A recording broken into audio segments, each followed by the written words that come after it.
All right, we are That going one's live. not as bad as some of the other ones. all the like all the It's like good, I'm glad. citrus ones are usually like oak bearable, but it's like when you get like double hopped up IPA, it tastes Yeah. tastes like a tree. Yeah, this is one of the citrus ones. So yeah, you're right. Not as People bad as the want- others. People want all those hops in their beer, and I just never have understood that. They are screaming out in help. They just want to feel something in their lives. They just want to feel something. They just want to feel something. Anyone who tells you they love IPAs is lying, and they're It desperately in need of help. All of them taste like pine saw smells. Oh, I'm it's not- so bad. Yeah. What's up? Episode One Take Podcast, episode 107. Oh yeah. Yeah. Still going. Still going strong. We are like almost 100 episodes removed. Not quite, but we're like 75 episodes removed from when we did the last Robert Eggers movie, The Lighthouse. I went back and I was like, oh, let me just listen to these takes. One, we're all over the place. But two, nothing's changed. But two, it was like episode 25. We did The Lighthouse. I think that was the can't first believe time we that- had Caitlin on. I can't believe y'all did an episode like The Lighthouse in the first 25 episodes. That is not the most accessible movie. Bro, we were trying to do anything at that point. That was like deep in the pandemic. Deep in the pandemic, none of us had seen it. It just came to streaming. And so no one had seen it. Like 17 people had seen it at the movie theater. And they all said it was amazing, and they Yeah. all fucking lied. They're They all just fucking lied. liars. They're all liars. So yeah, if you can't tell, we're talking about Robert Eggers' new movie, a better movie, The Northman. So much better. Oh my god, we gotta Much start better. there. This movie is so much better than The Lighthouse. Fuck what anybody says. Film nerds will tell you and lie and tell you that it goes like The Northman, or it goes Lighthouse, The Northman, The Witch, or something in that order. But we're here on the One Take Podcast to give you right and accurate takes. Tell you the truth. Facts. True. Yeah. The Witch is fire, but it is not better than this movie. This is the best Robert Eggers movie. I've never seen The Witch, and I don't know if I ever It will. is fucking fire. It is. It phenomenal. sounds very fucked up. It It is is. phenomenal. It is very fucked up in the very most Robert Eggers way, but it is way more like it's a horror movie kind of. So it's just a thriller. So it's just way more entertaining that just based on merit than The Lighthouse ever was. Not hard to do. Yeah. So I feel like there's a good movie in The Lighthouse, and I see why people like it. But literally, I don't understand anything that they're saying, and it's not one of those movies where the plot is simple enough to where you don't have to care what they're saying. Like the tragedy of Macbeth is in Shakespearean English, but you know the story. It's a very simple story. So like Denzel's getting his bars off. He looks great. You don't actually care what he says because you know what he feels. In The Lighthouse, you don't know what the fuck is going on, so you really have to hear this dialogue, and it's in a dialect. It's in a language that basically you don't understand. So it's like, but I don't know what they're saying. I have no idea what's happening between these people. And I know I'm supposed to be laughing. It's supposed to be funny, but the dialogues, the jokes are on the dialogue, and I don't understand the dialogue. So And then all the humor that you can like see physically, you're like, this is just weird, bro. Like, I don't. they're yelling and farting and pissing and shitting and coming on each other. That movie. you got is some weird. you got some fart jokes in this movie as well. Of course, the Robert Eggers will throw a fart joke in there. Yeah. Lots to talk about with this movie. Plus, we're gonna do top movie characters with the best hands. Take that however you want it. But It's gonna be an amazing drop. The Northman, a lot of weird opinions going around about why this movie matters, why It doesn't matter. Why it doesn't matter for cinema, why this matters for a filmmaker like Robert Eggers and filmmakers in general and the studio system. And it is us, that boy nice enjoyers, watching this movie. Literally, no advanced stats will be discussed on this podcast. It is Except for all America. eye test, pure eye test. That boy Hooper is the only thing that you're going to hear all this podcast about Robert Eggers. We're not going to. My son Amleth is hooping, real hooper. Got it out the mud. He may take 85 shots, but let me tell you what, he's coming away with the W and at least 65 points. Killer instinct, clutch factor. Yeah. The opposite of Donovan Mitchell. The Northman. Damn. Came out literally this week. When you're listening to this, it'll be out for 2 weeks. Rated R movie, 2 hours 16 minutes long, which is just awesome. Thank God, because there is an 8-hour cut of this movie somewhere. You can just tell. We'll get into that too. I need it. It has a 7.9 right now on IMDb. The audiences on this website actually like it. Popularity 1, trending number 1 right now. From visionary director Robert Eggers comes The Northman, an action-filled epic that follows a young Viking prince on his quest to avenge his father's murder. It's Hamlet. Yeah, it is Hamlet. Can anybody tell me a director that you would not identify with the word visionary? Because I'm so sick of that buzzword. And I love Robert Eggers. I'm not shitting on Robert Eggers. Robert Eggers is amazing. But what the fuck does that mean? Every director is visionary when they write those little blurbs. I just need them to use some different words. Like we've heard them all, we've seen them all.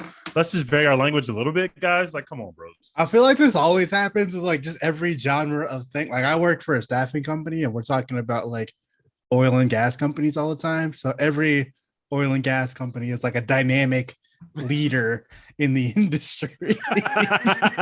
We don't have a single client that's not a dynamic leader in the oil and gas industry. There are no a trendsetter. Yeah, there are no non-visionary directors. There are no non-dynamic oil and gas companies. Like, you know, it is what it is. Nasty industry. Let's see. Whoever directed some of those early Marvel films, not a visionary. They were not visionary. You're not fucking with Kenneth Branagh, bro. You don't see the Kenneth Branagh. Not in those Thor movies. Remember that? Did y'all see that tweet that went semi-viral this week? Yeah. Which one? Where he's like Thor 1 and 2. Thor 1 and 2 are actually good, and like whatever that. Taika Waititi is doing is actually bad and wrong. Hey guys, everybody was like, "What the fuck?" I know that we all want to be different online, and sometimes we want to drop a spicy take. I understand. We've all been there, but we don't have to lie. You don't like Thor 1 and 2 better than you like Thor 3. That's not a thing. It's not possible. Actually, the actor who plays Thor quite literally went to Marvel and said, "This character stinks. He needs to be more like this." And they made the character more like that. Like that's how we got Thor 3. And everyone loved it. What are we talking? We don't have to lie, guys. Okay, Thor 1 and 2 aren't that great. It's okay. We still love our Marvel overlords. It's just we have to be honest about the past products. Let me tell you about Thor 2. I raided my parents' Blu-ray closet that they had, just tons of Blu-rays. I raided it, they don't watch them, took all of them. I nearly left Thor 2. I just was like, I don't want this anywhere near my house. I don't need this in my house. Bad vibes.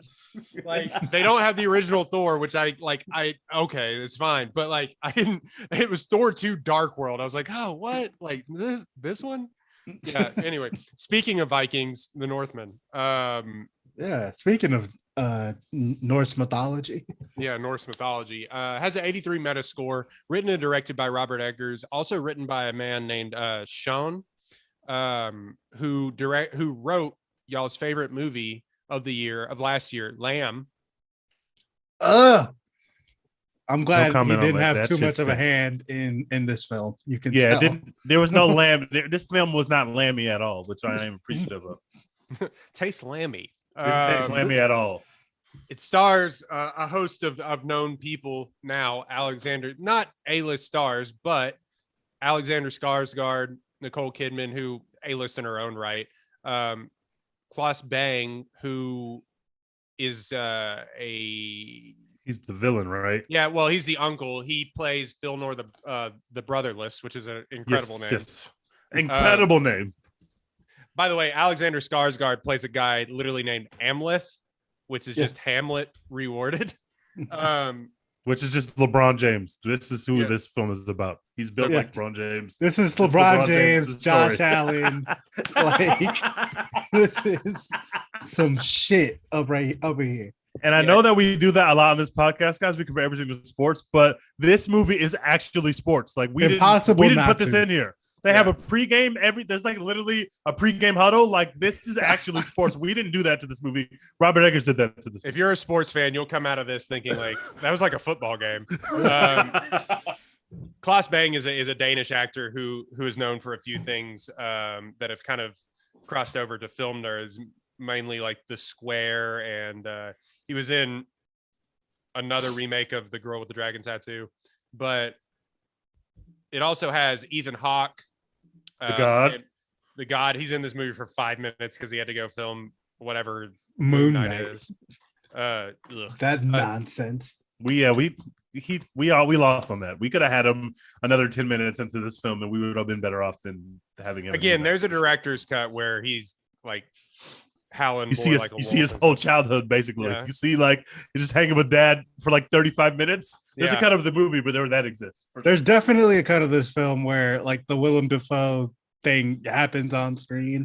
It takes like 45 minutes of setup, and then that's absolutely true. Yeah, there's definitely somewhere the studio was like, okay, we can't do this. Anya Taylor-Joy, who is in her own right now a star as well. Queen, next.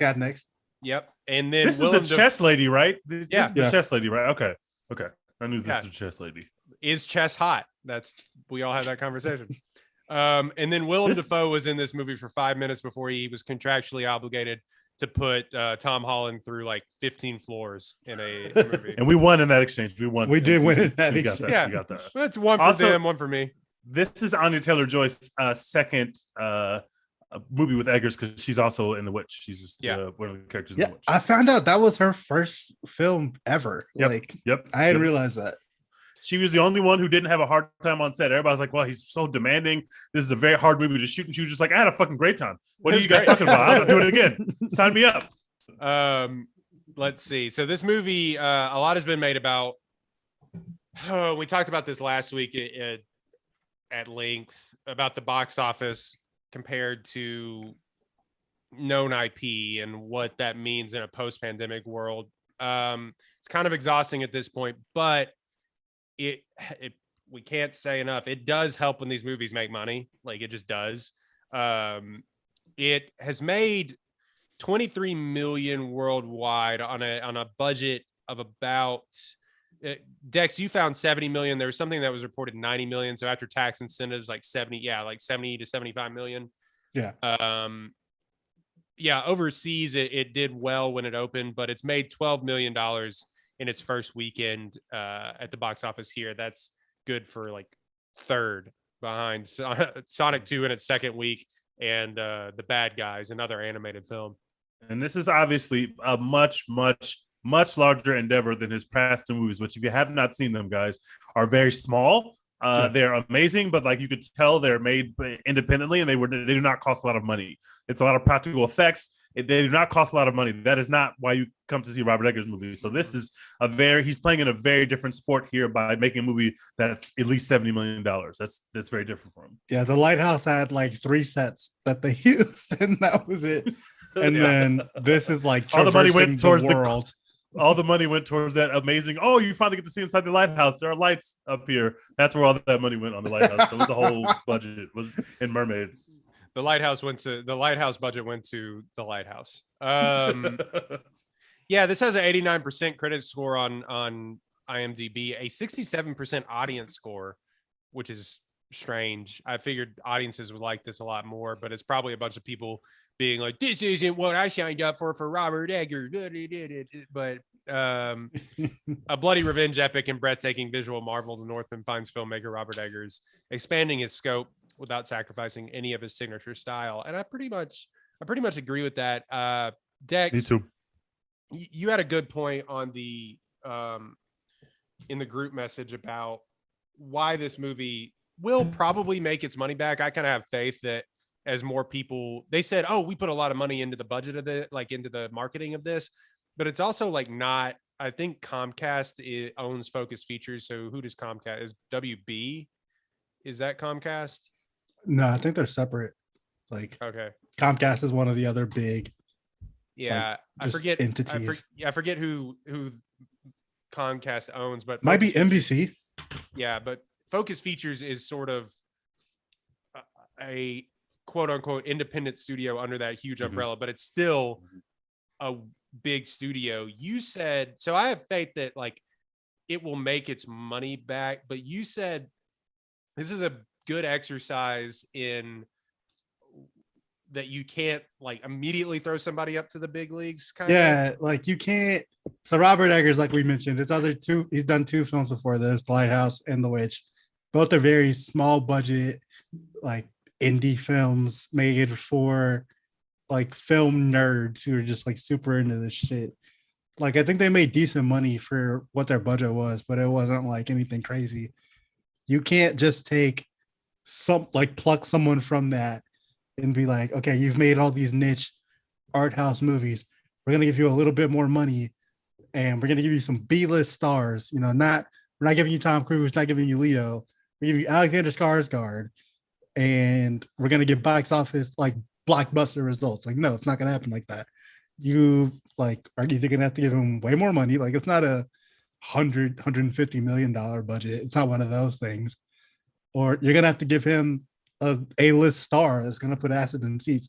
Like Alexander Skarsgård, like people who know who he is love him. He's one of those like ball kind of actors, but he's not like like regular people are talking about like, oh, Alexander Skarsgård. Like, oh, I love him. Oh, he's so great. Like, you're not having a regular conversation on the street about Alexander Skarsgård. You know what I'm saying? Like, so you saw him in Pretty Little Lies. So Alexander Skarsgård is Monte Morris. It's like if you know who Monte Morris is, you watch basketball. Yeah, get it. Alexander Skarsgård. He's your Herb Jones, his first team all rookie. Like, you know what I'm saying? Like, he's one of those dudes. Or like even pre-draft when people were like, "Oh, Scotty Barnes, you gotta be up on Scotty Barnes." It's like, bro, wouldn't nobody watch no fucking Scotty Barnes? I was watching Cade Cunningham cook in the tournament. I was watching Jalen Suggs in the Final Four. You know what I'm saying? I ain't watching no fucking Scotty Barnes. This is another one of those like Pretty Little Lies was a moment for him. He wins he wins an Emmy. He has a weird thing with Nicole Kidman, which we can talk about. It continues to see a weird in this movie. Yes. Y'all left out his most iconic character. He was the Bill from True Blood. Yeah. Boo. True Blood's not good. True Blood's not good, but that show was a banger. A lot of people. Yeah, every woman in America was watching that show. But yeah, so it felt like his star was going up, and obviously the reason this gets made is because he has a little bit of pull. Like, but there has been dozens of times it feels like now that we're like, is Alexander Skarsgård like? He looks the part. Like, he's handsome. He's the most ripped person I've ever seen in any movie ever. He's built like an NFL linebacker in this movie. He is fucking massive. He is hulking. Yeah. And so it feels like, oh, is he going to be the thing? Well, not enough, because to compare it to some other things, Dex, that you said, like the Rock Hercules movie in the 2016 was a different time, but the Rock Hercules movie still made $250 million at the box office. That's insane. That's insane. And nobody even likes that movie. And it's not good. That's people insane. People don't really like The Revenant. The Revenant, for a period piece movie that doesn't have really any action in it except for a few set pieces, still made $500 million off the back of Leo. That's insane. This movie is 100 times better than The Revenant. Yeah. But it's like, you're right. Like, there's no movie star at the center of this movie. You have a B-list actor who is probably the perfect guy for the role, but not the perfect guy to go market the film on the back of. That sucks, man. That's so either you're gonna have to get a star director who we all like is widely known. Like Robert Eggers is, beloved in the like niche, like art house circles, but he's not a household name. He's like a middle relief pitcher that when your guy when they trade for him at the trade deadline, they're like, oh, this is gonna put us over the top. Or you gotta have a super high budget, like Marvel's putting out movies that cost like $200 million. You're not gonna come out here and beat these movies with a $70 million budget unless you have an A-list star or an A-list director. They just didn't have it, which it's still a good movie. I'm glad it got made. There's space in the game for all this kind of stuff. But yeah, I think though too, you can take a person like Eggers will never do anything because we can talk about him too. He's kind of he's self-aware of how much of a weirdo he is. And how much of a film nerd he is too. He'll never make like a Marvel movie. Like you can take somebody like Taika Waititi who is making these smaller indie projects, and then you can put them in a Marvel movie or in charge of a Marvel movie. They did it with Chloe Zhao. Because you have the stars there and you got the budget machine. there. That is the machine that like, oh, and let's try to put your whatever spin on this. Don't go too crazy. But you can't to give somebody, oh, well, here's $75 million, make your passion project. I don't know how much that happens anymore.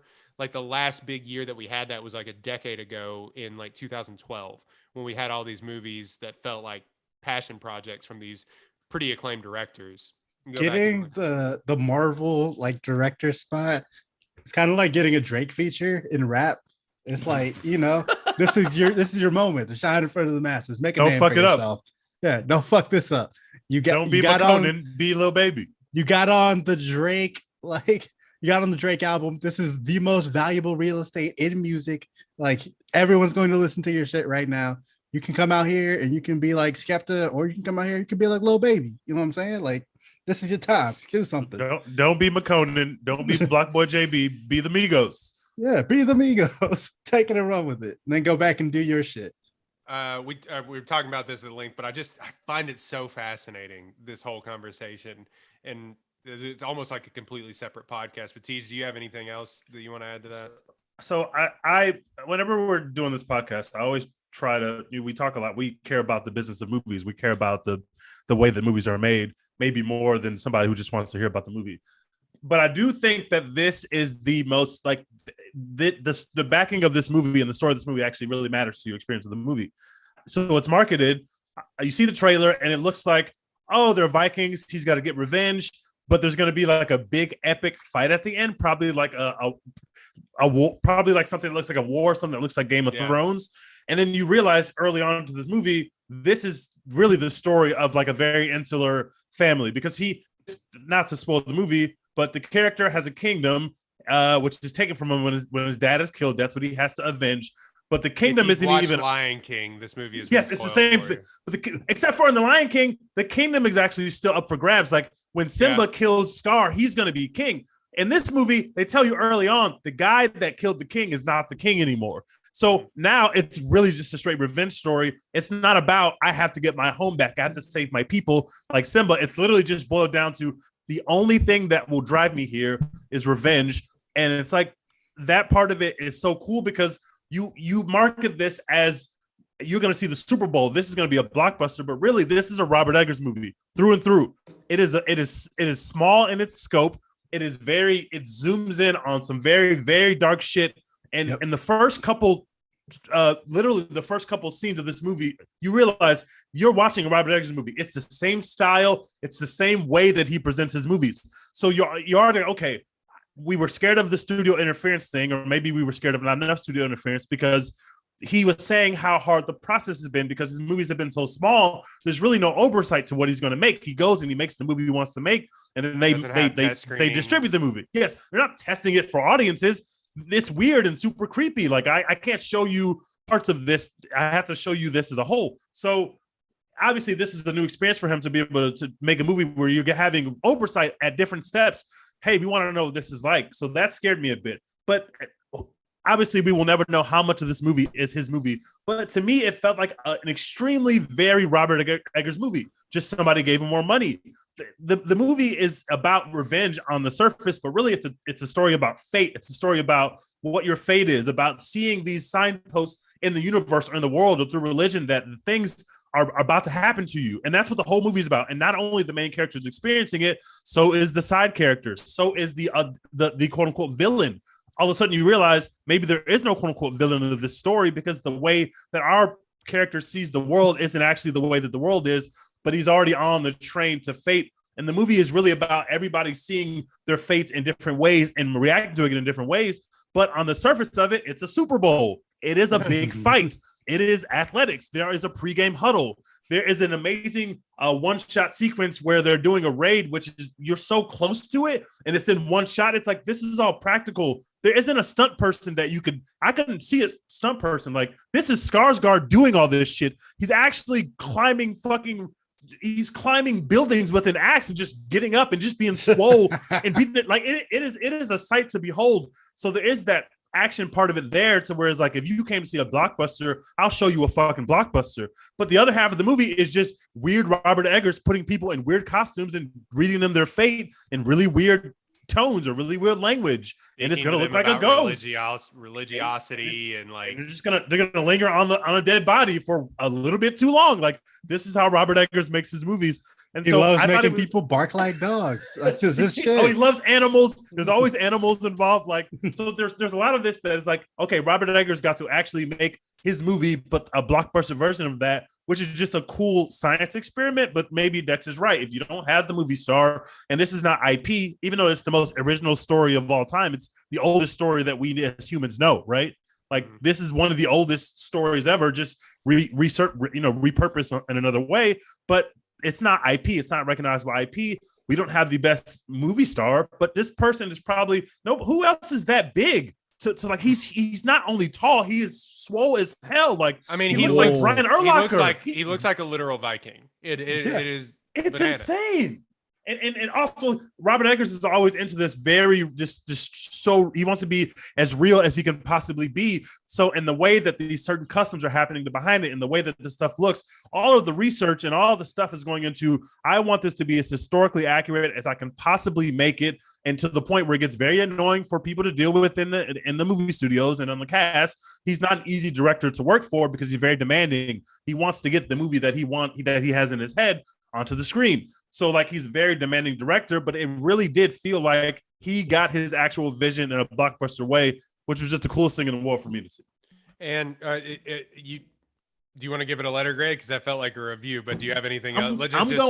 I'm going A. I loved it. I was fascinated by it. And it's just so weird to see a Robert Eggers movie trying to 100 times bigger than you're used to. It's just, you see the to style. It's the same director, but it's like completely something of its own. It's something that there's no other blockbuster that's going to do the things that Eggers does. And there's also no other Eggers movie that's going to do the things that this movie can do because of the budget. And so this might be a movie that we can never see again. Yeah. So it was cool for it to exist, knowing that he's going to go back down and make some smaller movies again. It was cool. Yeah. Dex, I'll mind if I go, because I normally go last, but I have, I wrote a blog about Sword and Sandals epics, about the Last Duel, which was kind of the last sort of movie that we had like this, and obviously it tanked, and that was sort of the studio's fault in general, and COVID, and that had movie stars in it, and that had movie stars in it, and a top director. Yeah. So my take was that, like, it is, Dex, I agree more and more with your point that it is indicative of, like, if this story had, because people are kind of obsessed with Vikings maybe right now, but maybe a little bit, maybe he missed the mark by about like 3 years, because that Viking show was a huge show on History Channel, and a show that I actually I really enjoyed for a lot of it. But it feels really indicative of where we are with sort of these period piece Sword and Sandals epics, is that like it doesn't put asses in the seats like it used to. Like, and I know maybe if you have a star, like if this is Leo and Leo is swole for some reason, like he doesn't have the dad bod anymore, he's in there and he's doing the whole thing. Like, yeah, maybe this is huge. Yeah, maybe this movie's huge, maybe. But like we said, like The Last Duel tanked, and I kind of had this thing where it feels like it's indicative of where we are with this genre. And you said that we may not get something like this again, and all that to say, it is hard to even pigeonhole this into the Sword and Sandals thing, because like, the closest I could probably even put it to is like Braveheart, and even that is more accessible than what this movie is. This movie is extremely accessible for what it is, because at the heart it's Hamlet, it's a revenge tale, which is a pretty accessible thing for anybody. Like, but it still deals with just brutality in a way that I haven't seen in a long time. It deals with sort of this weird religiosity, like I said, at the heart of it, this sort of searching for meaning in your place, and what does it mean to actually enact revenge. And it has a lot of 3D characters. There's no truly, there's like no like real supervillain at the heart of it or anything like that. It has a lot of gray areas, and you don't see that with these sort of sword and sandals. I keep saying that, but these epic scale movies, period piece movies that we used to get, like Gladiator, for example. Like Joaquin Phoenix is the worst person in the world. Yeah, And, there's a clear easy. good guy, bad guy. Like we know who the good guy is and the bad guy is. And this movie is, you're right, it's much more complicated than that. We're kind of interrogating a different thing than the guy that we're following is the good guy. You're just like, well, it's a matter of perspective. Who knows who the good guy is? Even before the twist, it's still like, ooh, our hero is kind of ass. He's kind of just slaughtering people. He kind of sucks. So it really is like a truly original film in that it tries something with not an original people keep calling it an original concept. It's not. It's the oldest concept in the book. And he said, oh, even Eggers was like, oh, in doing my research for this, I love the story of like Hamlet, which is Lion King, but I wanted to make a story about Amleth. And you're like, come on, dude. I wanted to make a story about the original. And you're like, okay, like, whatever. But it does feel like almost the perfect balance of studio interference and creative vision. And that's a weird thing to say, because everybody like on Twitter will be like, oh, studios just interfere with directors and they really mess something up. If you watch this movie, you can tell that it was like somebody got in his ear and was like, dude, we paid you $70 million. Please cut some of this shit out. And it works. I think it works. It really works. You could tell there were moments where they had to rein him in, because left to his own devices, you're going to get the whole movie that's in Old English that nobody understands. That's what happens when nobody's standing over you to say, hey, maybe that's not the best decision in terms of making a movie marketable or entertaining, at least. Yes, yes, maybe we should like have a little bit of that, but also, and there's some of that in this movie. There's some language stuff, but it's always translated. It's always like a couple lines, but really they're speaking in very well. It's not like there's a lot of words in this movie. It's mostly a lot of fighting, but to the extent that they are talking, especially in like the more supernatural layers of the movie, when they're doing more of the talking, it is in language you can understand. It is about high level concepts, about fate, about life or death, about what it means to be alive, and what it means to choose your own destiny, or if that's something that a human could even do. It's interrogating these very complex things, but it's in words that you literally understand, which is a movie studio saying, make people understand the movie. Perfect edit. And he said like, in an interview with The Big Picture, which we go back to a lot because they get to interview these people that we don't even get to sniff. But like he said, oh, if I had my way, this would all be in Old Norse. Like, dude, come the fuck on. Yeah, get the fuck out of here. That makes this a much worse movie. I can tell you right now, if that's the director's cut, I'm not buying that shit. I'm not watching that. I don't want to see Old Norse the whole time. Yeah, that would have been more like Lamb, and I don't want that shit. Yeah. And so it I think the writers did balance each other out, because he did say in that interview as well that Schoen was like, all right, well, you need to stop being so Shakespearean in all of your language and going too far right, you know what I mean?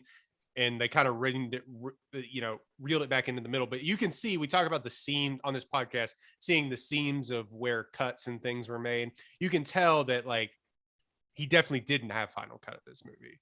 And he said as much several times in the media, how hard it was to work within the studio. It just is him being difficult as an artist to like work with. And yeah, it's your creation. Like, I understand you put a lot of time and effort and you braved COVID to do this entire thing. But it's also like, man, like, we don't get these entertaining and thought-provoking movies anymore. You just don't have it. And so it's either massive entertainment, Yep. or it's way thought-provoking and weird. No entertainment whatsoever. And you're just like, oh, you leave it feeling weird. And like, Yeah, that movie's called Power of the Dog. Yeah. Drive my car. Yeah. So many thoughts provoked. Very little entertainment. So many thoughts provoked. So I love this middle ground that they did find here. And you can tell like that they cut a bunch of stuff out. They're like riding horses and stuff, like it's Lord of the Rings at some point, like in these massive landscapes. And you can kind of feel like, hey, add some like sweeping landscape shots, which it looked like it was cold and wet every scene that they were in. This had to be a bitch to film. It could not have been fun being. I'm going long, and I wanted to touch on that in my review. It looked like it was ass to film this movie. They're in the mud and the rain. It looks terrible. Everything's like one shot, so you know if they mess up, they got to start over again. Like, yeah, oh, bro, this could not have been the easy thing. This could not have been anything. Alexander Skarsgard's shirtless the entire time. You know, he had a terrible time making this movie. He's on crazy steroids. Like, it's bro. Now that I'm thinking about it, like that one take of the raid scene where he's like slam dunking dudes off a horse and shit. Imagine having to film that over and over because somebody else messed up, like in the tape. Yeah, somebody walked through the frame that wasn't supposed to, or something like that. Oh. Yuck. That had to be a hard couple weeks on set to do that one scene. It's just it was insane, and of course he kind of does one takes, but now it's like a whole bunch of action going on. He doesn't make action movies, but he looked fucking great to me, so he did a good job. Again, I'm going long, but there's no like one central performance. It should be Skarsgård. He's fine. He's very physical, which is what he needed to be. He doesn't like stir many emotions, I don't feel like. No. Just because he's so stoic, I feel like only anger. I really liked Anya Taylor-Joy. I said Nicole Kidman freaked me out and was weird, and I liked her in this movie. Dex has opinions on that he can get to in his review. It drags sometimes at some points. You could almost, even though it's 2 hours and 15 minutes, you could still, I feel like, cut out maybe 15-20 minutes of this movie, and it may even be better. You keep all the weird shit, but like, I don't know, you maybe shorten the love scenes and stuff between he and Anya Taylor-Joy. Just now they love each other, you know what I mean? They're gonna have a kid, but it two kids. Spoiler alert. Not enough Ethan Hawke in this movie. I love Ethan Hawke. I think he's a treasure. He just not enough Willem Dafoe. Not enough Willem Dafoe. I fucking love these two guys, and they're not in the movie for a long time, so I agree. So yeah, I now that I'm talking about it, I really like this movie. I gave it a B+ on Twitter. I'm giving it an A-. I'm bumping it up. Yes, I'm going with A- on this movie. I would definitely kind of rewatch this at home on like a projector or something. 1,000%. I think this is a very good movie. I think you should go see it if you're into this. I think they did miss the boat on marketing Vikings like 2 years too late, but you know, it's fine. You're gonna have a great time. It's a lot of fun. Dex, that was long-winded by me and Tej, but go ahead. Yeah, man, I love this movie. Like, I know that there's a lot of stuff that you could be hypercritical of if you really wanted to. Like, I can understand why it has like maybe a little lower audience scores than we might have expected, because if you really wanted to, you could be like, oh, they didn't flesh out, you know, this part of the movie that much. Anya Taylor-Joy didn't have enough to do. Oh, I didn't really understand the themes of the movie. It wasn't, you know, as thematically moving as Robert Eggers' other films or whatever. It's like, I don't give a fuck about none of that shit. I came here to watch some Viking violence, and that's what I got. All right. I saw fucking Alexander Skarsgard walking around looking swole as shit in the trailer carrying 2 tomahawks. And I was like, I want to see this man chopping people up with these fucking tomahawks. And that's exactly what I got. I tweeted this when I first saw the movie on Thursday.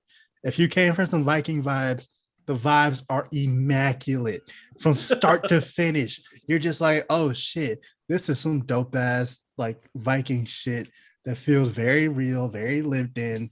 I appreciate like all of the like the background, like shit that they're just doing in scenes, right? Like the village feels like a place people actually live. All the rituals and the father and son dynamic shit feels very authentic and real, even though it's very weird and spiritual. Like, and then once you get into grown up Amleth going through his revenge tale, it's just like, this is badass. This is a fucking amazing. Teach called it like a pre-game ritual or whatever for scenes.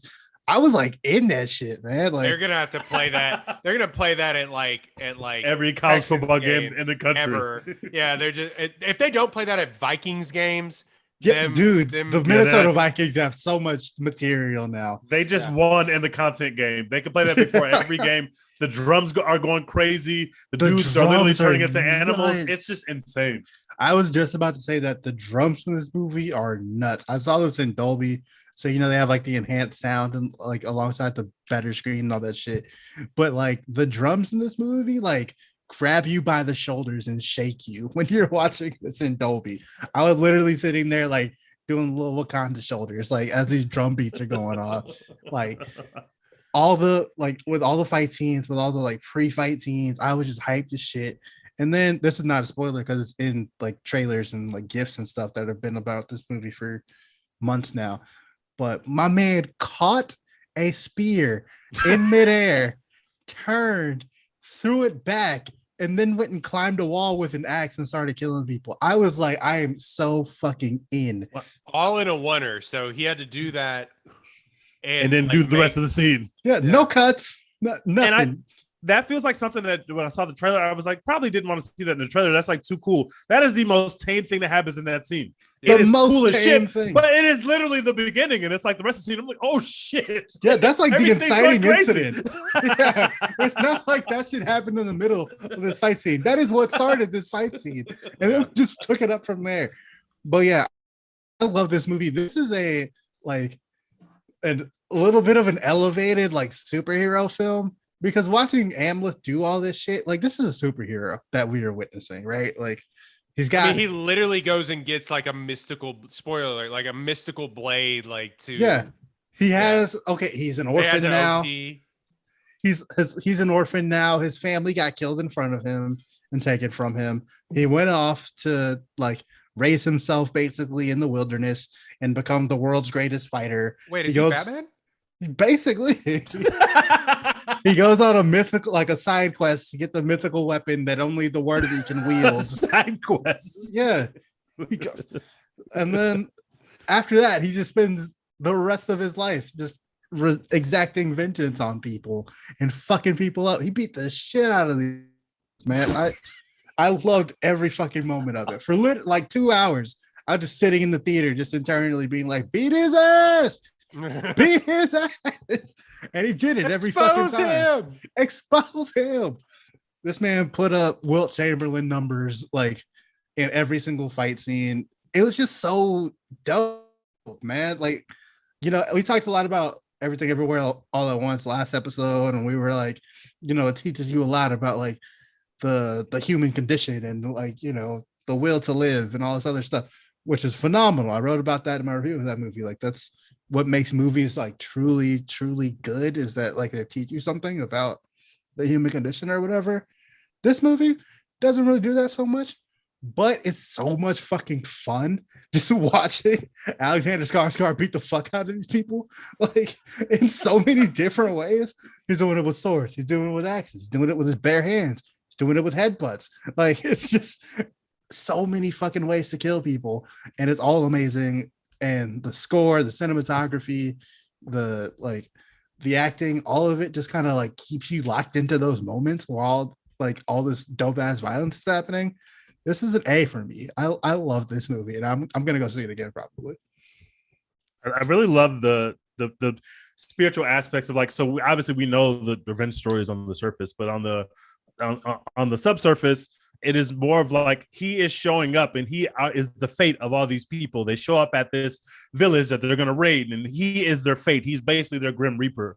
They are seeing him and his cohorts, and they are bringing upon the worst vengeance that you can imagine on these people just because we got to take over this little thing. That's what we do. We're Vikings. We just take shit. And they don't like, it's not like these guys are the good guys because they're showing the full Viking experience after you take over a race. Yeah. They are putting the women and children to a side. They're killing anybody who looks weak. They're setting women. They don't show women being raped. Thank God Robert Eggers didn't do that. They let him do that. But they set a kid on fire. They clearly made like a rape line where all the women were being lined up and they were going to be chosen. And they clearly like are showing you exactly what's going to happen. They're having like their post-game party in the locker room with the champagne and the women. They push the women in. And it's like, oh, we know what's going to happen. We don't need to see it. Thank God they didn't let Robert Eggers show that. They light a full house of children, women and children on fire. On fire. Like just leave it there. Like, so these people are not good, but they are how we view our experience. And then that is how we start. And then he takes his own individual epic. And now he shows up at the farm of this dude who is his ops. And he's not just going to show up there and kill him. That's another director would do that. He shows up at the house in the last act. And now we have the big fight. But it's so much cooler in the second act of this movie to where he is now showing this guy signs that his fate has now come to his shores. And now he is doing stuff around and just causing mass chaos. He put the fear of God in him. He literally put the fear of God in him. And so now you get to see his religion, and they don't like Christians. And so the way they deal with this, and it's like, this is a sign from the universe that our last days are coming. We have to make a sacrifice. Like the way that is all playing out on top of the revenge story is just so cool. And only Robert Eggers could show you both those movies at the same time. That's why the movie works. In a less patient director's hands, because that's something I'd probably say about meticulous is one word, but like patient I feel like is a better word for Eggers.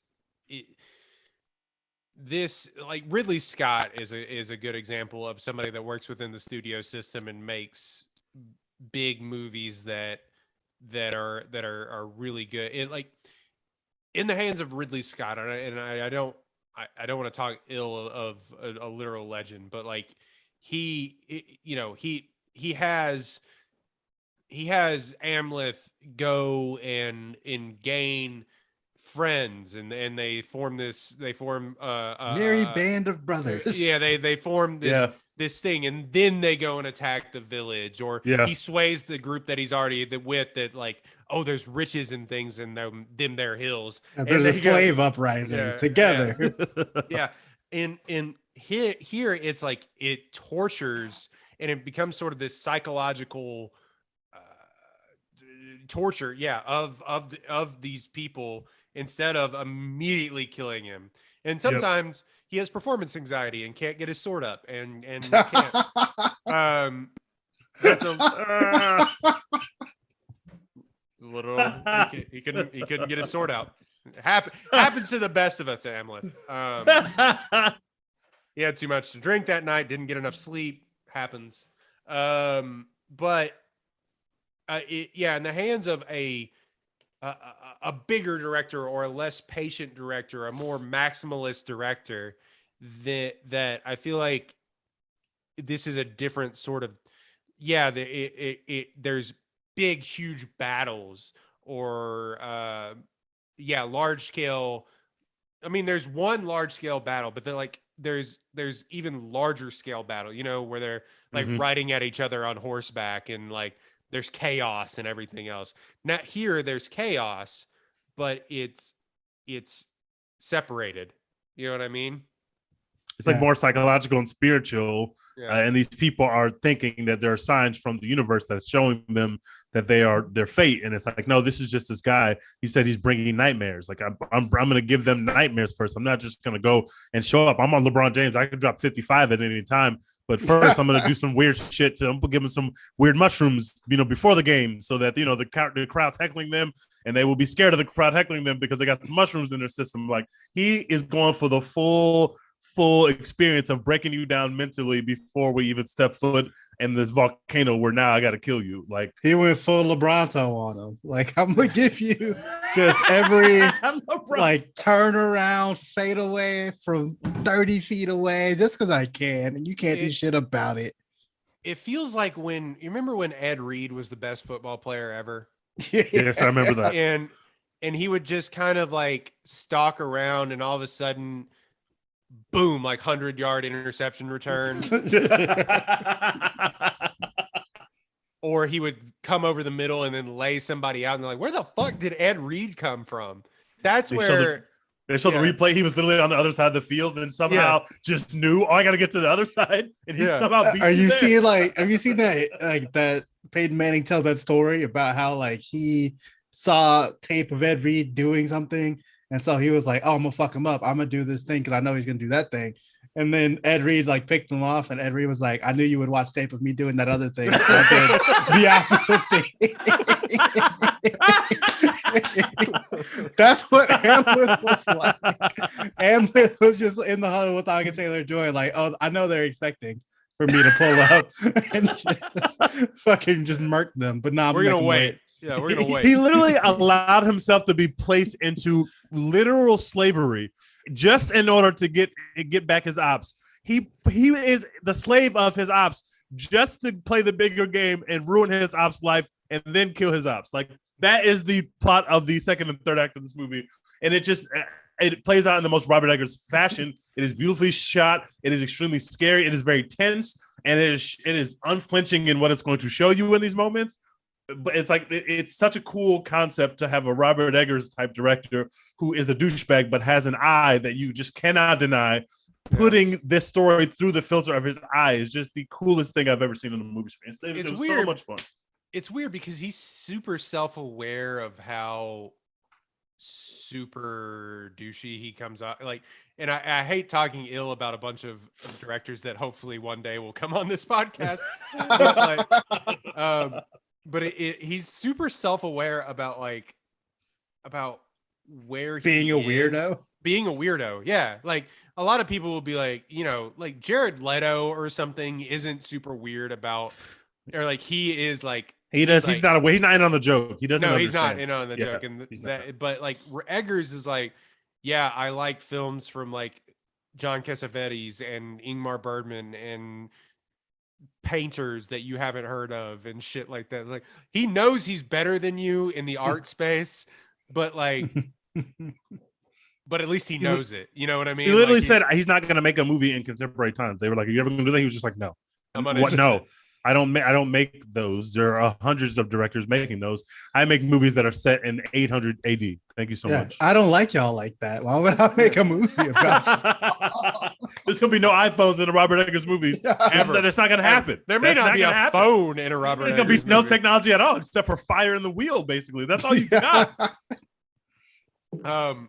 My favorite thing about Vikings, and it's prevalent throughout this movie, and this is just apropos of nothing, but it's super prevalent throughout the movie, is that just Vikings took mushrooms. That was just a thing that like that everyone has embraced, and they do it in the Vikings TV series too. It's just like, oh, why were they seeing Valhalla? Oh, they were high as shit. They were so actually seeing Valhalla. This was not something in their brain. They literally looked up and saw Valhalla and said, oh, I know how to get up there. Like, I know what I got to do. And also, life is so cruel as a Viking. Like, that looked like the worst life of all time. Winter's cold. You better get high. You better do something. This dude was the LeBron James of working in the field and doing slave work. He was huge as hell. He was pulling the shit. He was like, roar. I was like, God damn, this dude you just helping him get swole to kill you at the end because he's doing all the chores. He's doing everything. What's weird is that at that when they take the slaves to him, they go, none of these will work. I was like, do you see the guy that looks like like, bro, do you not fucking see the 6'9" like Joey Bosa over here? Yeah. Like this literal Joey, but you don't think this guy's gonna be able to rush the passer? Look at this guy. Yeah, it's like, bro, what are you doing on this farm that he can't do this shit? Like what? Yeah. Yeah, like he can't plow a field. You kidding me? Yeah. There's no farm job that he can't do. He is a 3-tool player. Like, what were you needing that he couldn't fulfill? Like, look at your weak ass sons compared to this man. Yeah. Like, what are you talking? Oh, these won't do. What the fuck do you mean? Yeah, that one. I'm gonna take him. Like, what? He needs to be the Burt Reynolds of slaves and be able to look at a slave and immediately be like, "This guy is the LeBron James of slaves." He literally saw Mark Wahlberg and said, "This guy is the LeBron James of sex. I'm signing him right now." There was no kind of talent on this other Viking farm. What are y'all doing out there, bro? Horrible scout. This man was about to pass up on JJ Watt just for like. Yeah, I don't even remember who was drafted around JJ Watt, but like still. Yeah, you can kind of tell. You can kind of tell that like the in between of the scenes that Eggers had planned out in his mind, and like the storytelling of them getting to where they were going with the interplay between he and Anya Taylor-Joy kind of felt like it's like, all right, we need to put something in here to like have them like each other and stuff like that. It just kind of felt a little rushed. Like I'm just trying to talk critically about the movie, but like it felt a little rushed, and like the transfer of them like being shipwrecked on the island and stuff is, you know, whatever. But it really does feel as like, why did he have to like do a performance art piece to like get selected as a slave? Pick me. Hamlet the pick me? Is he Hamlet the pick me slave? But the reason this movie isn't perfect to me is just because of like the Anya Taylor-Joy stuff just kind of falls off for me a little bit. It just happens. Yeah, it's like he could have fleshed that out a little bit more. We're getting closer to spoilers here, but like there's a conversation they have towards the end of the movie when Amleth decides his fate or whatever. Can we draw the spoiler line real quick? Because I got something I have to talk about. That's a spoiler. We have spoiler, right? All right, finish your point, Dex. Just open the spoiler one. Yeah, we'll get into spoilers right now. Spoilers. If you haven't seen the movie, stop listening. Yeah. But when they're on the boat and he's like, "Oh, I gotta choose between kindness to my kind or vengeance or whatever," and then he goes, "Oh, I'm gonna choose both. I'm gonna go back and I'm gonna kill that dude." It's like fucking bars. It doesn't make sense. I was like, "What?" Yeah. Like, yes, it does. Dumb. Yes, it does. No, it doesn't. You can just go live your life. His kill him when kids weren't going to be safe. Kill him when he gets to you. If the brotherless dude was still alive, then he gonna come over and cross your kids in front of your house. What's he gonna do? Farm you to death? Is he gonna like farm you to death? He don't know shit. You don't own shit. You're up in here with fucking you and Nicole Kidman and your weak ass kid who was about to get murked before I saved his ass. Yeah. Like I don't know. That whole thing just didn't make sense to me. I didn't know what they were going for. I didn't feel like the character like learned anything. Like any point in the movie, he just went and did what he had to do. He said he was going to kill old boy and killed him. And that was it. I was like, I mean, I love that. It's fun. I'm all down for a big ass volcano fight with swords. But I was like, this doesn't make a whole lot of sense to me thematically, but I'm just here to vibe. So good vibes. I love Anya Taylor-Joy at this point. Like I'm down for whatever she's I thought she was great. I thought she was great. She was phenomenal. I have a big problem with the writing of this movie in one area. So we've crossed the spoiler line, guys. So I'm about to spoil basically the only thing you can spoil in this movie. So don't listen. There's only really one thing you can spoil in this movie that you wouldn't guess by walking in there. So he goes in the house, Nicole Kidman, big moment. He finally reunites with his mom. Oh God! He tells her, "Hey, I'm here to save you because you've been a prisoner, and I know that because I saw you being taken captive." And instead of being like, "Oh yeah, cool, love that," like, and then let you like later, I can come back and kill you because I actually am in love with my captor and I was never a prisoner. I actually am the one who told him to kill your dad and you. Instead of telling him all that for whatever reason, you could have just played it cool and you could have just killed him in his sleep or any other kind of way. Instead, you literally tell him, "You are my ops now. I actually tried to get you killed. I hate you. And also, can I suck your dick? Like, can we have sex?" And it was not only weird, but also just like a completely bad decision that literally directly led to the death of her and everybody she loves, only because she played that so badly. Come on, Nicole Kidman, you could not have played that worse. You made wrong decision at every turn. You played in like three different ways. In one swift motion, you fucked this up like 3 different ways. You had to be on your game for 5 minutes, and you could have saved the lives of you and everybody you love, and we could have got Amleth out of here. Yeah, you couldn't. Yeah. What? That was definitely our Eggers cut to be like oh, because he's talked about it in interviews. We're gonna have this weird Oedipal relationship here. Why? Yeah, didn't need that. But also, I mean, Alexander Skarsgård and Nicole Kidman are just meant to be together. Like, I was just gonna say, it's because continuing. you have Nicole. It's because you have Nicole Kidman on the movie set, so you have to make your character do something completely weird, and that was it. Yeah. I don't. We've talked about this before, and it's one of the funniest things we've ever come across on this podcast. With shout out Derek Foltz. Y'all seen you've seen the pictures, Tej, of them at the Emmys, right? Yes. Okay. Like, what are we doing? What is going on? Hey, man, like they say on Facebook, don't let your husband get in the way of the love of your life. Like, oh my god. Wait, what's her husband's name? Keith Urban. Keith Urban's got to get it out the mud, bro. Like, you can't, like, bro, I mean, he's not gonna fight Alexander Skarsgård at He this has point. to. He has to go get it back in blood at this point. Like, he's gonna go fight JJ Watt. Like, what? No, he's gonna shoot JJ Watt. He's gotta. You gotta fight that man. Yeah, please, sir, don't fuck my wife, please. Yeah, but he's got a Nicole Kidman was on him too. It was very believable. Nicole Kidman was definitely like, "Yeah, you can take me to Pound Town right here, right now. Right now, we get this popping literally right now. Don't worry about nothing. Like, we hey, good. If you kill my husband, you my husband now. I'm good with that. Which I can live with that. Like, I'm cool with that. Is there? I don't know if y'all are like super versed in Hamlet. I'm not. Like, is there like edible stuff in Hamlet? Like, I can't remember. Couldn't tell you. I don't remember, but I know there's edible stuff in somewhere in Shakespeare, so it could be that Oedipus. it is in Hamlet. It's Oedipus. Is Oedipus of Shakespeare's? Oh, I didn't know that he wrote that. Okay, see, I should probably have known that. My bad.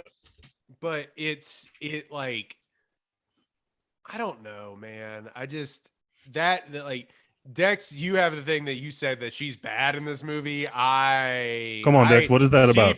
She freaked me out. I was like, that scene especially. I was like, I was in my chair like, I don't feel good. Like, you didn't buy her as edible? I bought it. I bought it. She freaked me out too, but I was like, just something about the way she was explaining all that. I was like, I'm not into it. And like, I felt like her accent was slipping, and you could just hear like just Nicole Kidman talking, like while she was supposed to be giving this epic like Viking speech or whatever. Just like, oh yeah, it's Nicole Kidman from Australia. Like, I hear it, but I mean, she wasn't like distractingly bad or anything like that. But it's just, I've come to expect a lot from Nicole Kidman at this point. Like, she's one of my favorite actresses in the game right now, and this was like a rare miss from her. She's shooting like 9 of 10 from the field now on her last 10. She continues her trend of messy white woman. Yeah. The man, yeah, that we talked about all of the sort of plot points, I feel like, of this, but we cannot go through this movie without talking about some of, like, we talked about this. We've kind of skirted around saying there's a bunch of points in this movie where it's like, bro, that was awesome. Yeah, there's like, so many. There's so many points in this movie where it's just like, you take away the religiosity, you take away you take away the Norse mythology, you take away the revenge fate. plot, the Willem Dafoe skull, you take away all of that, and there is several times where I didn't tweet it, I need to tweet it, the that boy Nice Watcher comes in, and it is so cool, some of the stuff that is in this movie, especially when he fights the zombie. Like, it's just like, yeah, may as well fight a zombie on like a boat underground. Like, this shit is amazing. I also loved how you could, when they were on the boat, I got the lighthouse vibes. And when they were in, a lot of the witch takes place in like cabins or like where animals are. There's a lot of cabins and places where animals might live in this. So like when they're on that farm, it very much feels like the witch. So I like that there was fun of nods to both movies. And like when they're on the boat, it's just so beautiful. The way that it's filmed and the way that it's shot, but it was like, I was like, this makes me feel like the lighthouse. And I don't like feeling like the lighthouse, but I appreciated it anyway in the movie. And like they have like a field hockey scene or like early Quidditch. Holy shit! I forgot about that. That was insane. They were killing each other. They were beating the fuck out of everybody. I was like, what the fuck is this? How was What that is dude this? getting hit in the head and still hitting the ball with such accuracy? He was hitting those poles from like 40 yards away on the first try. I was like, wait a second. He's not going to miss? Like, he's going to hit every shot after he just got hit in the head with a bat? Like, Kobe. I couldn't believe that. Alexander Skarsgård was going up against the Kobe Bryant of like Viking field hockey. And That was he the came out wildest on game top. ever. And we're just constantly thinning the herd. It was like we're down to 3 guys versus they're like 17. I don't know how we're gonna win this game. That kid went out sad. That kid was almost dead. You picked the wrong fucking time to jump into a game. Madden awareness level 0. The kid, how old would you say that kid was? 10? 11? Something like that, yeah. Bro, you know if you're watching a game and people are quite literally killing each other, that maybe I don't want to run into that game. Bro, what are you doing? You see blood. You see people literally being killed. And this is probably not your first time watching this said game because you look like he was having a great time. Why would you run onto the field of play? He thought it was sweet out here. He's like, oh, I'm just a kid. They're not going to hurt me. I'm sure the kids in the Gladiator times were not running onto the fucking grounds when people were down there literally killing each other with weapons. I'm sure the kids were like, yeah, Dad, let me get close to LeBron James and get his autograph right now when he had the spear in his hand. What you know what it looked like? It looked like the most extreme version of what just happened in Minnesota with that woman. Oh, the protesters. Yeah. Where it was like this woman like tried to like run onto the court and protest, and like even before she touched the court, like so a security guard was tackling her already and like putting her face down in the court. Yeah, that's exactly what happened to this kid. Was that half Thor Bjornsson, the guy that played the Mountain? It might have been. I don't think it was though. He's in this that movie. I wouldn't. Oh, maybe that had to be him. Then he was fucking massive. He was huge. Yeah. He's in this movie. The way that it's shot to the kid runs in on the end of the shot, but the way it's being shot, you don't see that the kid is running onto the field. So you're just watching the murder game, and all of a sudden it switches the shot, and the kid is right there. And you're like, "Oh shit!" That kid's about to die. Not that kid. It's not safe out here, fam. You don't want to be out here. I literally almost jumped up in the movie theater because it was like, "Oh shit, that kid should not be there." That's the worst. They're going to place fuck that kid this should be. child up, and they really did, bro. Man, one thing that I learned like from playing pee-wee football with helmets, like I've definitely been concussed several times from playing football too early, but I learned really quickly to not run onto a field. Yeah, this kid did not learn that lesson until, he was staring up at the sky and asking his mom if they won the game, which I do not think they won the game unless it's. That's why I don't understand these protesters, especially the ones that do it at NFL games. Have you watched the NFL? Have you seen what's happening on this field? These people are tackling people as trade. They do this for a living. You're going to run onto that field. They do this for a living. You're going to be the easiest target they have all day. I'm going to get this hit, and I'm going to be a fucking folk hero in the locker room. Don't run onto the NFL field. Even if like the players don't hit you, the security guard's been waiting on this moment their whole career.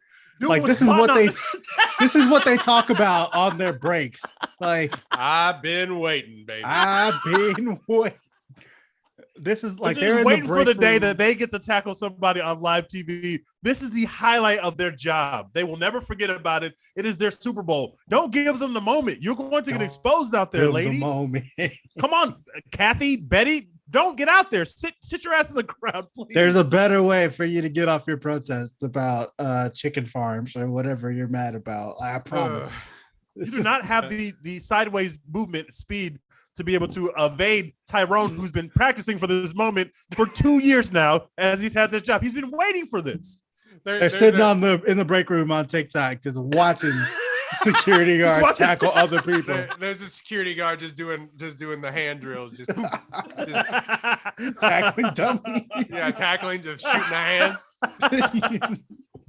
They're back there doing the Oklahoma drill before the game starts, guys. Don't get out there against these security guards, please. Reaction time crazy. Like they're doing all the like tennis ball shit.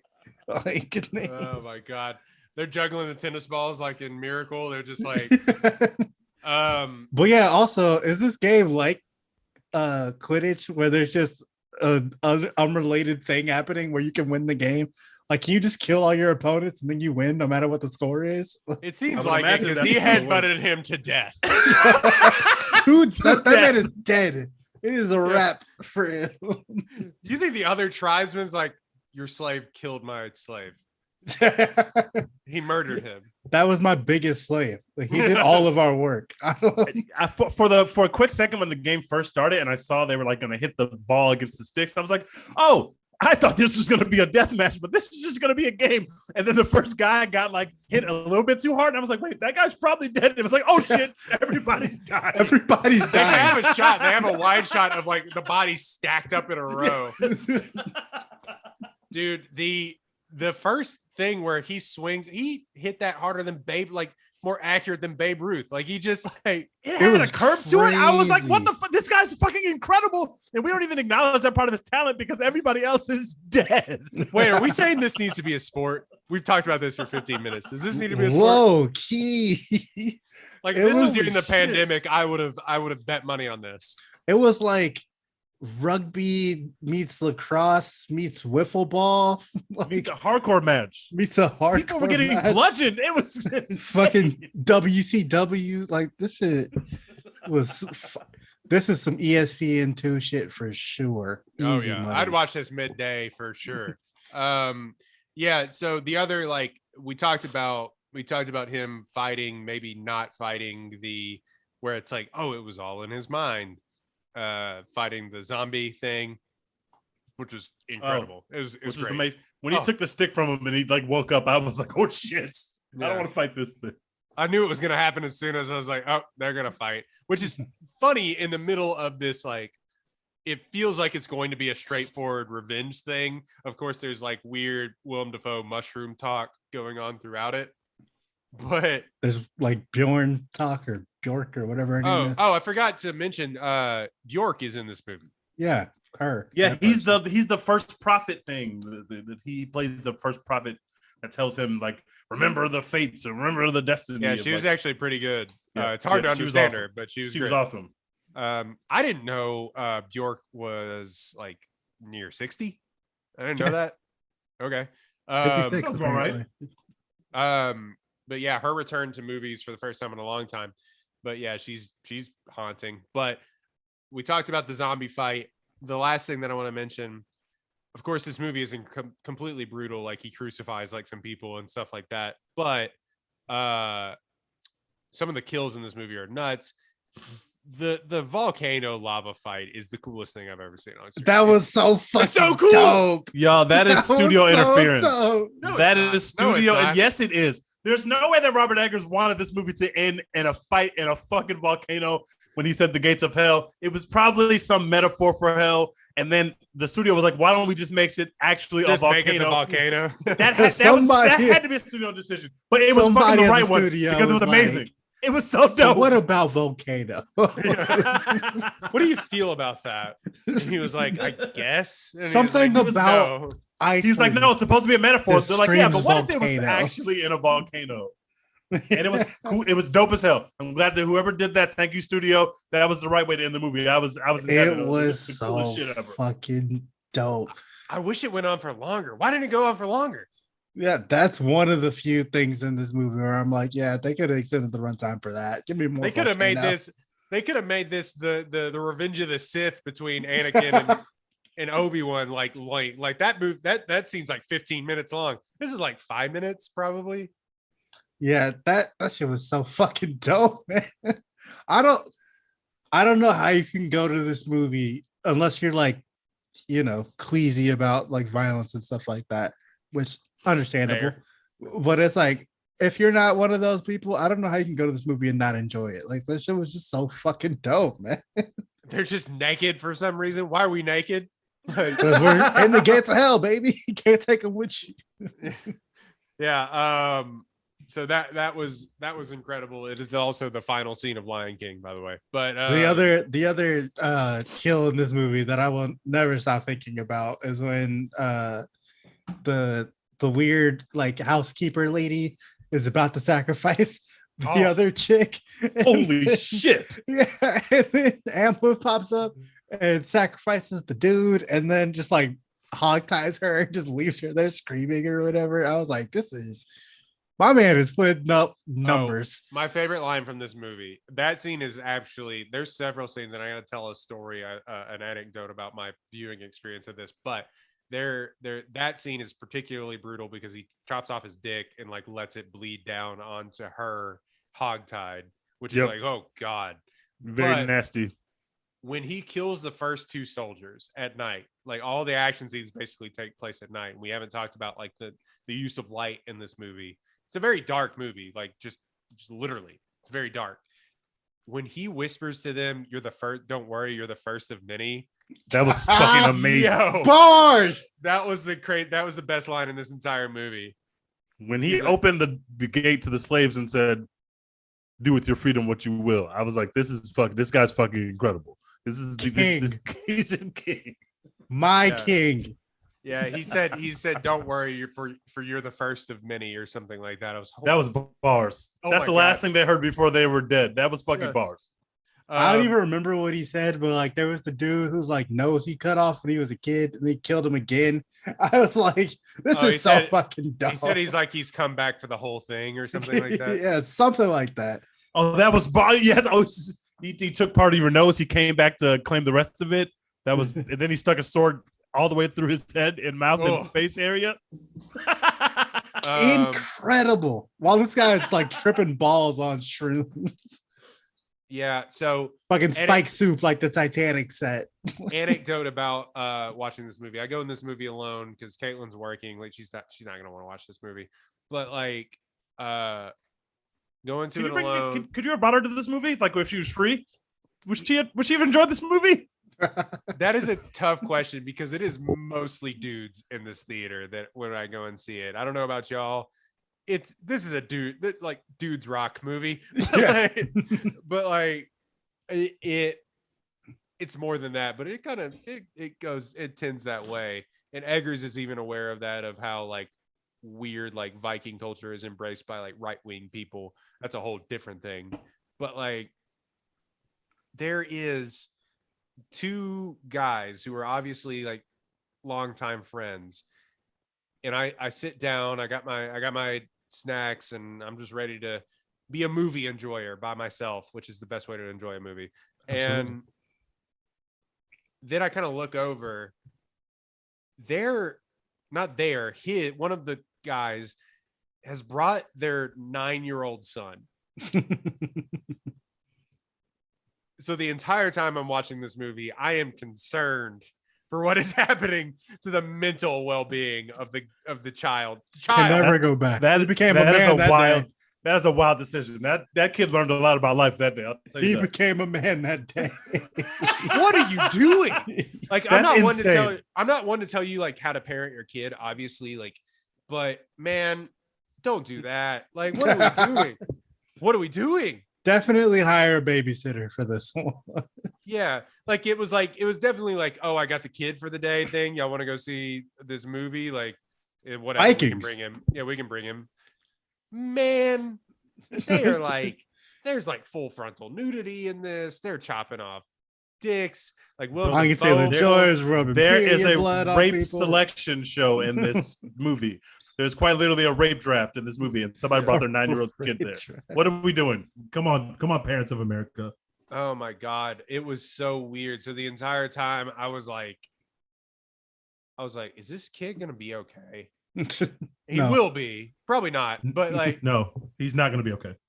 But that was my viewing experience of the Northman. Do y'all have anything else you want to talk about this movie? My viewing experience was my least favorite kind of viewing experience, where the only people on my row, I went and saw this movie by myself. Like the theater was like probably 75% packed, but like the row that I was on only had me and 2 other people on it.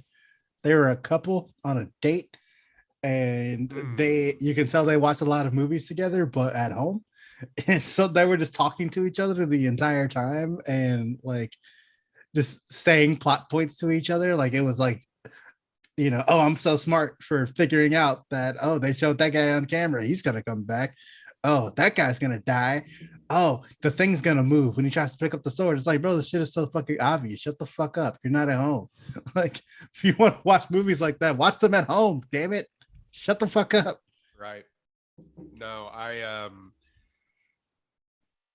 there was a good amount of people in the movie theater for this movie in XD, which costs more. So Same for mine. I had a full theater, which was great. They were fucking, the dudes were going crazy. So much, yeah, bro, fucking dope. That's cool as hell. There's a lot of moments like that. There was a tweet that people got mad at this woman, and I don't know why you got mad at this woman. It was basically like men being mad at a woman for suggesting that dudes can't have fun together or whatever.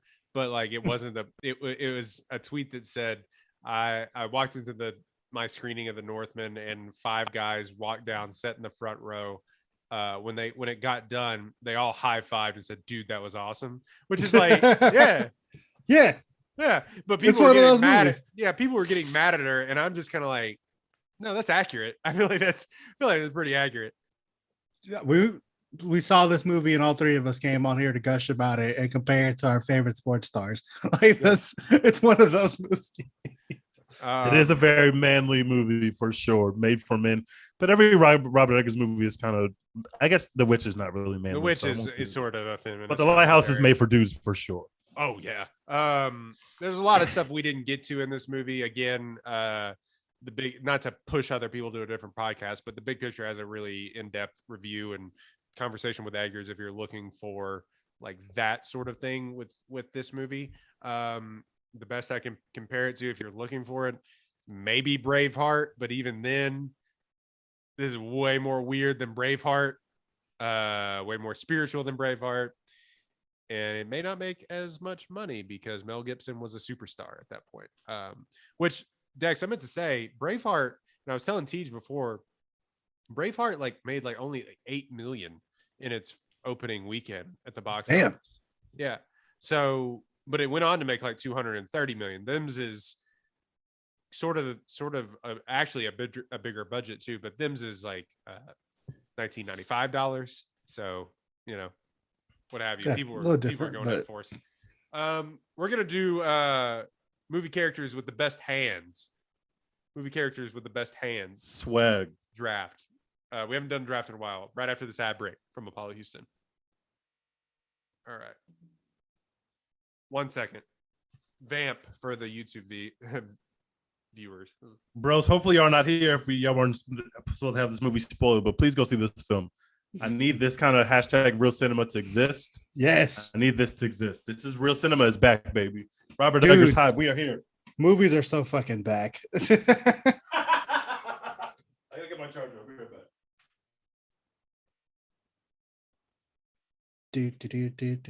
Do. I'm alone on here. I don't think there's anybody watching. I hope not.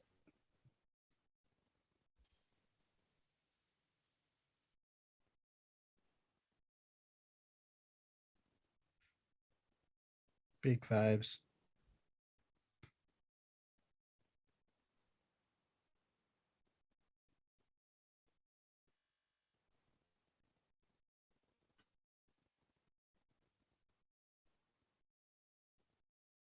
Alone podcast.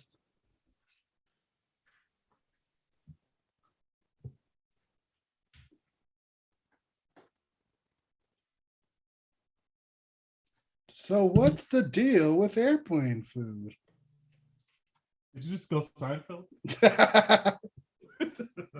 Y'all just left me here. All right, sorry. Battery about to die. Glad I noticed that. Who am I taking in the hands draft?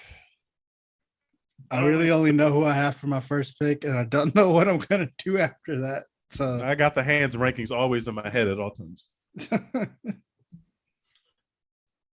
We haven't done a draft in so long. My first pick is extremely easy. Yeah, my first pick is extremely easy, but like if I don't get it, I have no idea what I'm gonna do after that. So. Let me look up a list. Oh shit, I know who my second pick is. Yep.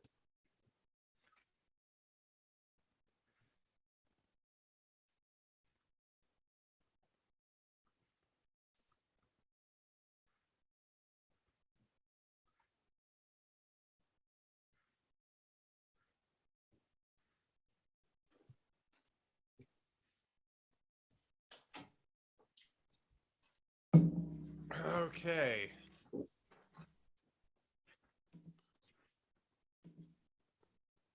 Sorry to the YouTube video viewers. All 7 of you. All 5 of you. Thank you.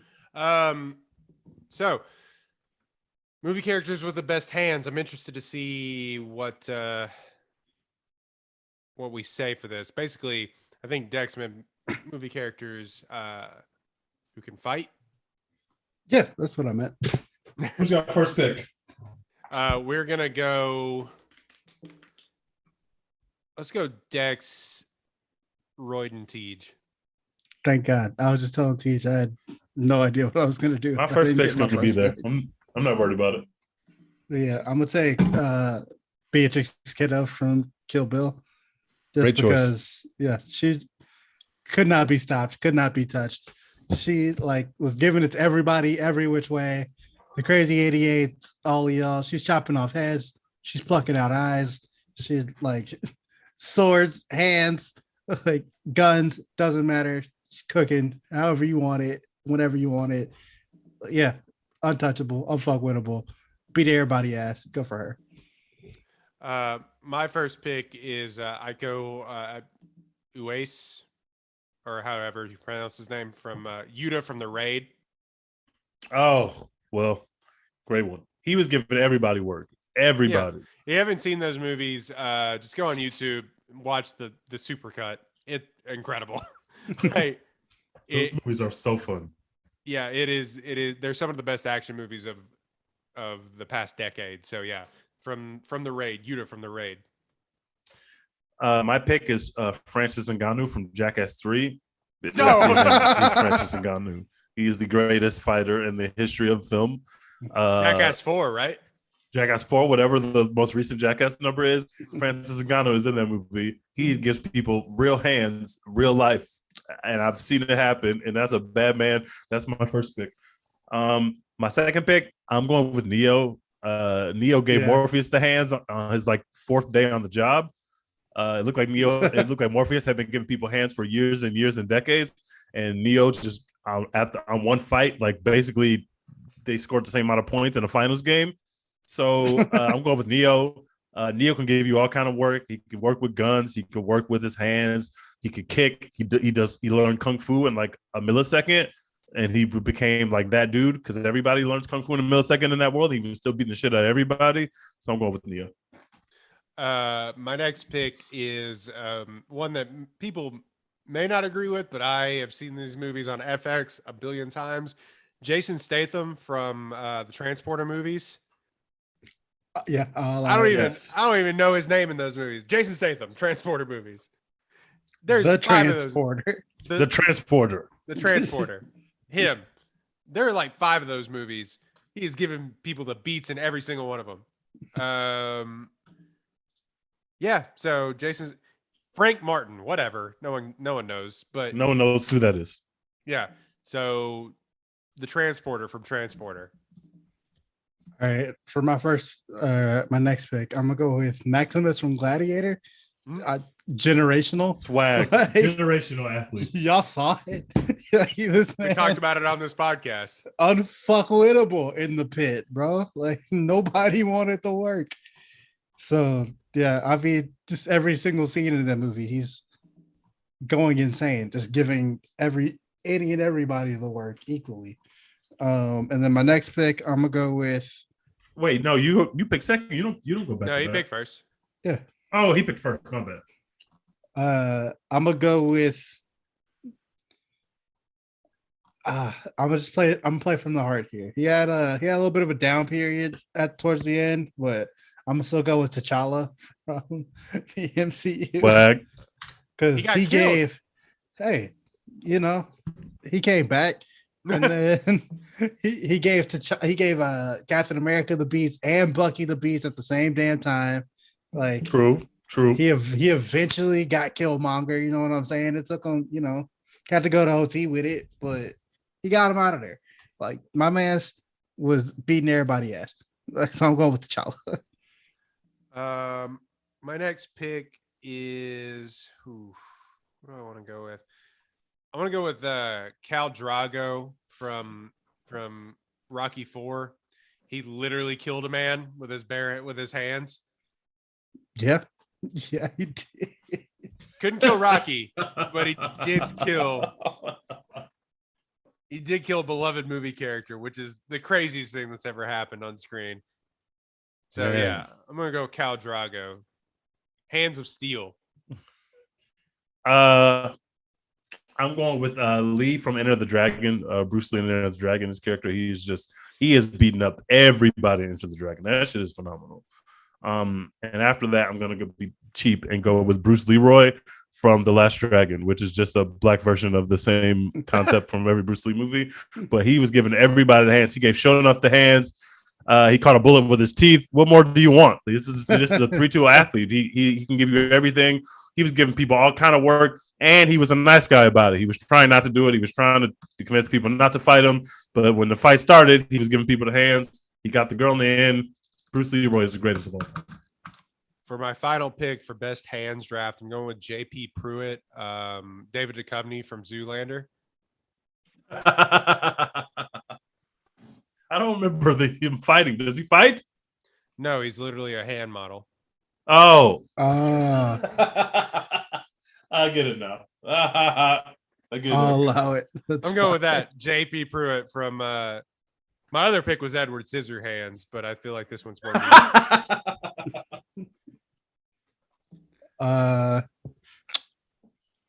Let's see. Can we pick John Wick? Does that count as having hands? Let's go with Yeah, John he be Wick. beating the shit out of people. I mean, he's shooting them. He's shooting them after he beats the shit out of them. But first, he beats the shit out of them. Yeah, John Wick. Let's go with that. I feel like I've got my team is beating the fuck out of y'all's teams. I'm sorry. I had Bruce Lee and Bruce Leroy. How you gonna beat my team? I had Francis Ngannou. Y'all gave me Beatrix Kiddo and John Wick, bro. Like, everybody dying this motherfucker. I'm sorry. Everybody dead. It's over. I don't know how you're gonna And fucking Maximus from Gladiator. Like, You might have a super team. You might be the 18 Warriors. You might be the 18 Warriors. That's crazy. can't be touched, let alone killed. Warriors. I don't know how you're gonna be the literal hand model, but like whatever.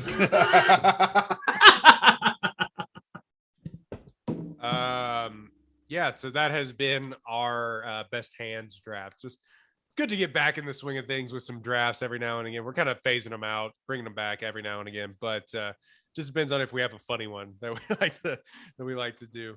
But yeah, that has been the Northman review. Go check it out. I would genuinely highly recommend going and checking it out in the theater, biggest screen possible. And if not, to be completely honest, it'd probably be dope on streaming too whenever it comes out. Yeah. So like I can't wait to watch this again and again. I'll probably buy this on I Blu-ray, to can't be wait. honest with you. yeah, Just so I can have it. whenever, I don't know what this will come out on or who will buy it, but whenever this does come out, I genuinely think it's gonna be on something lame. It's gonna be on like I don't care where it's at. I'm gonna be watching that shit. I gotta rewatch this again and again. This shit's gonna be fire. Peacock. Yeah. Yeah. The scene feels like a Hulu movie. It feels like this should be on Hulu. But anyway, yeah, we all highly recommend seeing this.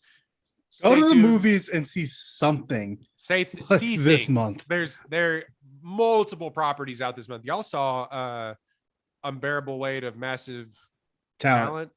Yes, I was gonna make a Pretty joke, good. but I didn't want to. very, very self-aware, very Nicolas Cage. It's pretty good. I enjoyed it. Yeah, if you saw the trailer for that and you're like, oh, that might be fun, it's exactly what you think it's going to be. So Yes, it is not deviated from that. I enjoyed it. Everything Everywhere All at Once. We told y'all how much we love that movie. Yep. You can go see that shit. If you got Even kids, so, apparently can- Bad Guys is good. apparently, yeah, I was about Yeah. to say, if you got kids, taking the Bad Guys. I still haven't seen that. I haven't seen Sonic the Hedgehog 2, but people don't hate that movie. Go see something right now, man. Movies are back, baby. It's going to be a great year for movies. Tej and I bitched and moaned about how last year wasn't a good year for movies. It's a good time year for now. movies already. Real cinema is back. Real cinema is back. And then we got Doctor Strange 2 dropping. And like Couple this is weeks. actually Couple weeks. like this summer, the blockbuster stuff. I mean, we got 2 Marvel movies, so obviously that's like huge blockbuster stuff. But other than that, it's like a lot of like just good ass, like nerdy ass cinema coming out in the next like few months. So And I still got to rewatch the Batman. I've only watched it the one time. It's on HBO now, so you can stream it. I need to get back in there. Real cinema is really back, guys. We're about streets to have are a fucking being fun time. Fed. Let's go. All right. We're about to have a fun time this year. You can find us at One Take Pod on Instagram, One Take Pod on Twitter. This usually the number one Take Pod. Please leave us reviews on iTunes and Spotify, wherever you listen to us. So we really appreciate that. Help us beat the allegations. Allegations, as always. We really appreciate any of those reviews, and you can leave a 5-star or however many stars you want to on Spotify now. So we really do appreciate that. Helps us get out there. We are close to 600 followers on Twitter after so many years of doing this and just literally grinding, trying to Swag. build a brand from the completely floor out the up. mud. Yeah. So go follow us on Twitter, One Take Pod. We really appreciate it. Dex, where can they find the rest of our Apollo content? Yeah, follow the whole team at Apollo HOU. You can follow all the pop culture stuff at Watch with Apollo, Twitter and Instagram. You can go to the website and read our reviews and shit. We write a lot of those. ApolloHOU.com. And you can buy merch, all the dopest Houston merch. We just dropped a Jeremy Penguin shirt today. We got a bunch of other Houston shit out there. Use promo code OneTakePod, ONETAKEPOD for 10% off in the store. Shout out. Let's go. Northman review probably coming tomorrow. I work Let's at go. 4 a.m. on Saturday and Sunday, so I couldn't write this right after I watched this movie. So Northman review probably coming soon, so stay tuned for that, in which I will talk about the death of cinema as we know it. Anyway, thank you so much for liking, subscribing, and Dex, what are we always doing? Hashtag support Florence Pugh, baby. We out here. Let's go. She would have been great in this movie. Hell yeah. Oh my God. Perfect for this shit. My Lord. Anyway, we're out.